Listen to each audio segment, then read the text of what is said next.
Hello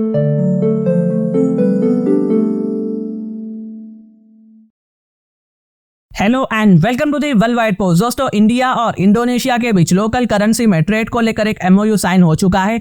यहाँ पर आप देख सकते हैं कि आरबीआई और बैंक ऑफ इंडोनेशिया ने एमओयू को साइन किया है ताकि अपने लोकल करेंसी को प्रमोट किया जा सके ट्रेड करने के लिए। और इसकी टाइमिंग ना कमाल की है। कुछ दिन पहले इंडोनेशिया को टन का प्याज चाहिए था इंडिया से, लेकिन इंडिया ने साफ साफ मना कर दिया, जिसके चलते इंडोनेशिया ने इंडिया को कहा कि वो अब से 1 साल तक इंडिया से प्याज नहीं खरीदेगा। और इस पर मैंने एक सेपरेट वीडियो भी बनाया था। और इंडिया के एग्रीकल्चर सेक्टर को ना इससे एक नेगेटिव इम्पैक्ट पड़ सकता है। लेकिन अब लगता है कि ये एमओयू के बाद इंडोनेशिया का जो गुस्सा है ना धीरे धीरे ठंडा हो रहा है। मैं इसलिए ये कह रहा हूँ क्योंकि इंडिया और इंडोनेशिया यहाँ डी डॉलराइजेशन के स्टेप को मिलकर उठा रहे हैं। चलिए इसको मैं डिटेल से समझाता हूँ। दोस्तों, अब से इंडोनेशिया इंडिया से सामान परचेस करने के लिए इंडोनेशियन रुपये में पेमेंट करेगा, जो उसकी खुद की करेंसी है। और इंडिया भी इंडोनेशिया से सामान परचेस करने के लिए रुपये में पेमेंट करेगा, इंडियन रुपये में।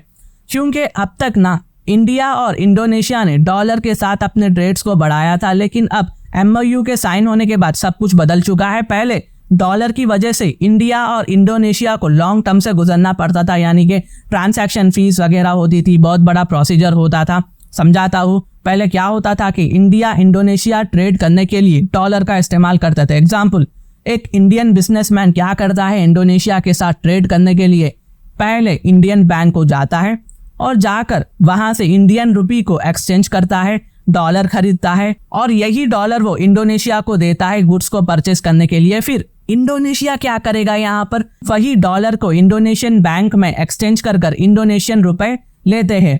क्योंकि ऑफ कोर्स इंडोनेशिया में तो डॉलर का इस्तेमाल नहीं होगा ना, लोग वहाँ अपनी लोकल करेंसी इंडोनेशियन रुपए का इस्तेमाल करते हैं, तो इनको वही करेंसी की ज़रूरत है।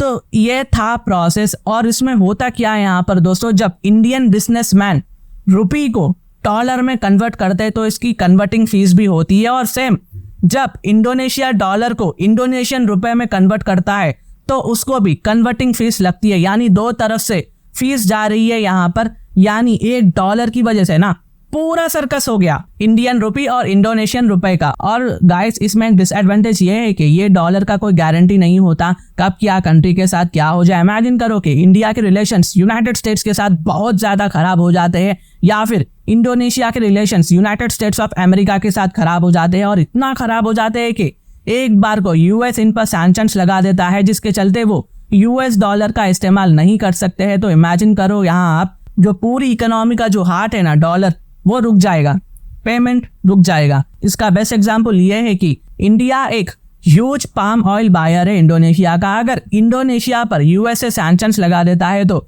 सैंक्शंस की वजह से इंडिया इंडोनेशिया को पेमेंट नहीं कर सकता है, क्योंकि यूएस सैंक्शंस ने यूएस डॉलर पर रोक लगा दिया है। अब पेमेंट हुआ तो ही पाम ऑयल आएगा ना इंडिया में। और कैसा भी करके इंडोनेशिया से हम पाम ऑयल को इंडिया में इंपोर्ट करते भी है तो इसके जो रेट्स है ना, दाम, ये बहुत ही ज़्यादा होंगे, जो इंडियंस को एफोर्ड करना मुश्किल हो जाएगा। तो इंडिया को यहाँ पर एक अल्टरनेटिव ऑप्शन रहना चाहिए। तो अब यहाँ पर आता है India Indonesia local currency agreement, जिसके अंदर इंडिया क्या करेगा, इंडोनेशिया से इंपोर्ट करेगा, परचेस करेगा, जैसे पाम ऑयल, और इसका जो पेमेंट है वो इंडिया इंडोनेशिया को इंडियन रुपी में करेगा। और बदले में सेम इंडोनेशिया क्या करेगा, इंडिया से सामान को खरीदेगा, वो रिटर्न इन इंडियन रुपी को देकर खरीद लेगा। ये हो गया रुपी वाला सिनेरियो। लेकिन मेमोरेंडम ऑफ अंडरस्टैंडिंग में इंडोनेशिया रुपए की भी बात की गई है ना। तो ये केस में देखिए, हमारा जो टोटल इंडोनेशिया के साथ जो ट्रेड हुआ है ना 2023 में, वो करीब $38.84 बिलियन का हुआ है। और अगर मैं इंडोनेशिया की एफडीआई यानी फॉरेन डायरेक्ट इन्वेस्टमेंट के बारे में बोलूँ तो इंडोनेशिया इंडिया की एफडीआई में 33rd पोजीशन को होल्ड करता है। और अप्रैल 2000 से मार्च 2023 तक इंडोनेशिया का एफडीआई आज के टाइम पे $648.39 मिलियन का है। तो अब इंडिया करेगा क्या यहाँ पर, अगर इंडोनेशिया इंडिया की एफडीआई में इन्वेस्टमेंट करेगा तो इंडोनेशिया सीधा इंडोनेशिया रुपए लाकर इंडियन बैंक को देगा, और इंडियन बैंक जो है वो इंडोनेशियन रुपए को इंडियन रुपी में कन्वर्ट कर देगा, और इस तरह से वो इंडिया की एफडीआई में इन्वेस्टमेंट कर पाएंगे। और याद रखिए दोस्तों, इंडिया और इंडोनेशिया का जो ट्रेड है ना वो करीब बराबर का है। हाँ, थोड़ा इंडिया यहाँ पर इंडोनेशिया को ज़्यादा एक्सपोर्ट करता है और जिसके चलते हमारे पास पैसा बहुत आ जाता है। तो जब इंडोनेशिया इंडिया को उनकी करेंसी रुपए में पेमेंट करेगा तब इंडिया की जो फॉरेन रिजर्व है ना वो डाइवर्सिफाई होगी।